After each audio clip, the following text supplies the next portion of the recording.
बत्तख का क्रूप बच्चा। एक बत्तख अपने अंडों के ऊपर कई दिनों से बैठी हुई थी। अंडों को सेने के लिए हिले डुले बिना बैठना पड़ता था, इसलिए वह बैठे बैठे थक गई थी।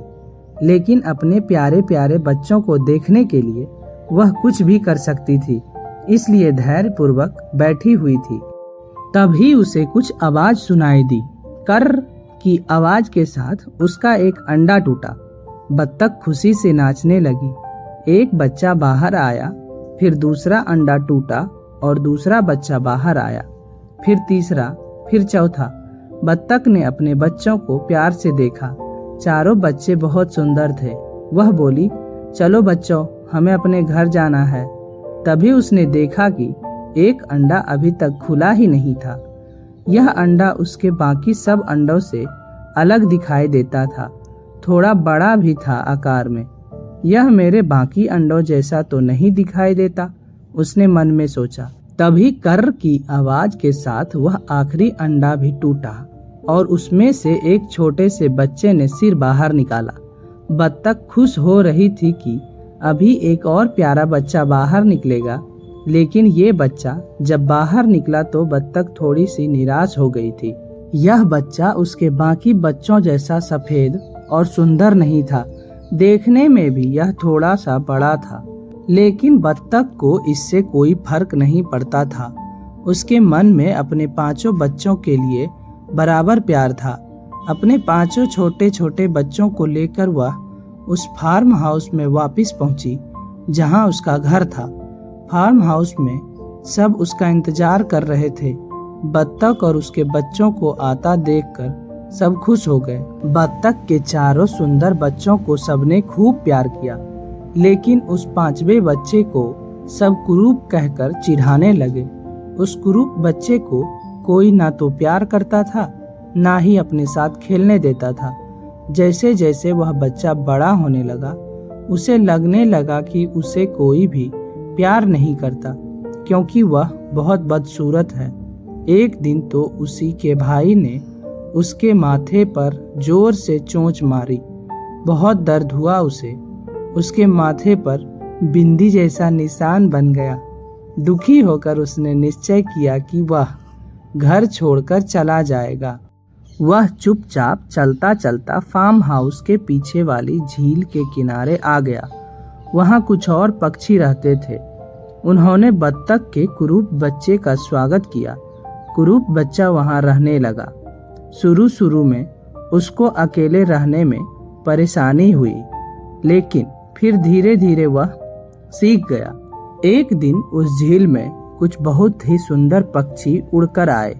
वे एकदम चमकदार सफेद रंग के थे। लंबी गर्दन थी उनकी, पीले रंग की चोंच और काली आंखों वाले ये पक्षी अपने लंबे लंबे और सफेद पंख फैलाकर उड़ सकते थे। ये हंस थे जो बत्तखों के राजा माने जाते थे। बच्चे ने उन्हें देखा तो मन ही मन सोचने लगा, काश कि भगवान ने मुझे भी उस जैसा बनाया होगा। लेकिन मैं इतना कुरूप हूँ कि चाहे जो भी कर लूँ, लेकिन इतना सुंदर कभी नहीं बन सकता। अपनी कुरूपता के बारे में सोचकर ही वह उदास हो जाता था, लेकिन वह जानता था कि वह कुछ नहीं कर सकता था। हंसों को देखकर उसने भी अपने पंख फैलाकर उड़ना चाहा, लेकिन वह उड़ नहीं पाया। फिर सर्दियां आ गई। झील का पानी ठंड से जमने लगा। सब पशु पक्षी अपने घरों में जाकर छिप गए, लेकिन उस छोटे बच्चे का तो कोई घर था ही नहीं। उसको उस झील के ठंडे पानी में ही रहना पड़ता था। बड़ी मुश्किल से वह अपने चारों ओर के पानी को जमने से ना रोक पाता था। इसके लिए उसे लगातार अपने पंख चलाते रहने पड़ते थे। जब थक जाता था तो थोड़ी देर सो जाता था। बड़ी मुश्किलों से सर्दियों का मौसम बीता। फिर बसंत ऋतु आई। चारों ओर हरियाली थी, फूल खिल रहे थे। पशु पक्षी अपने घरों से निकल आए थे। बत्तख के उस कुरूप बच्चे ने महसूस किया कि इन कुछ महीनों में वह भी काफी बड़ा हो गया है। उसकी गर्दन लंबी हो गई थी, उसके पंख भी बड़े बड़े हो गए थे। झील का पानी जब पिघलने लगा तो उसने अपनी परछाई पानी में देखी। उसने देखा कि वह काफी कुछ उन सुंदर हंसों जैसा दिखाई दे रहा था जो कभी कभी वहां आते थे। उसे अपनी आंखों पर विश्वास नहीं हुआ। मैं हमेशा उन हंसों के बारे में ही सोचता रहता हूँ ना, इसलिए मुझे वही दिखाई दे रहा है। लगता है मैं पागल हो गया हूँ। मुझ जैसा कुरूप बच्चा कभी सुंदर बन सकता है क्या? उसने मन में सोचा। फिर उसने अपने पंख फैलाए और अपने आप को हवा में उड़ाने की कोशिश की। और ये क्या, उसने उसे कर दिखाया। वह ऊपर उड़ने लगा। धीरे धीरे वह पेड़ों जितना ऊपर उठ गया। वह उड़ सकता था। उसकी खुशी का कोई ठिकाना नहीं था। उसका मन हुआ कि जाकर एक बार अपनी माँ और भाई बहनों को देख जाए। मैं उन्हें दूर से ही देखकर वापस आ जाऊंगा, उसने सोचा। उड़कर वहां फार्म हाउस के अंदर पहुंच गया। उसने देखा कि उसके भाई बहन भी बड़े हो गए थे। तभी उसके एक भाई ने उसे देख लिया। यह वही भाई था जिसने उसे अपनी चोंच मारी थी। वह चिल्लाया, यह देखो कितना सुंदर पक्षी है, लगता है ये कोई हंस है। उसके साथ सभी ने ऊपर की ओर देखा तो बस देखते ही रह गया।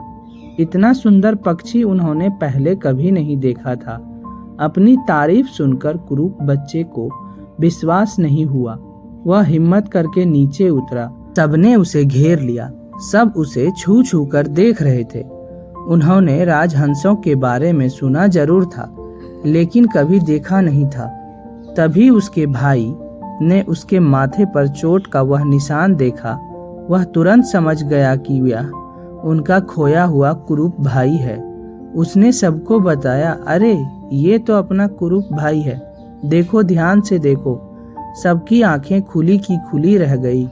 वह कुरूप बच्चा इतना सुंदर बन जाएगा उन्होंने कभी सोचा भी नहीं था।